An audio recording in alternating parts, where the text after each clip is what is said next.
अवैध वाळू तस्करांवर कारवाई सुरूच. सलग दुसऱ्या दिवशी 44 तराफे व साहित्य जाळून खाक.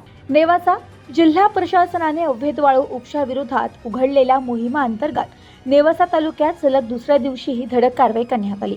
उपविभागीय अधिकारी सुधीर पाटील यांच्या मार्गदर्शनाखाली महसूल पथकाने आज प्रवरा नदी पात्रात विविध ठिकाणी छापे टाकून मोठ्या प्रमाणावर अवैध साहित्य नष्ट केले. आज दिवसभरात 3 टप्प्यात केलेली कारवाई. नेवासा खुर्द ज्ञानेश्वर मंदिर, लाडमोड टेकडी परिसर, प्रवरा नदीच्या काठावर 36 थर्माकोलचे चप्पू आणि 50 लाकडी बल्ल्या ह्या जप्त करून जागीच जाळून खाक करण्यात आल्या.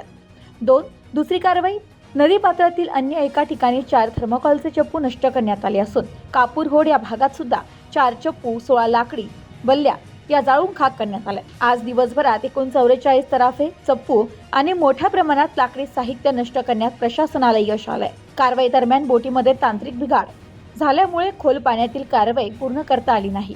तरीही नदी काठावरील आणि अडथळा पाण्यातील अवैध साधनांचा पूर्णपणे बिमोड करण्यात आलाय. Bureau report, news today 24, Ahilyanagar.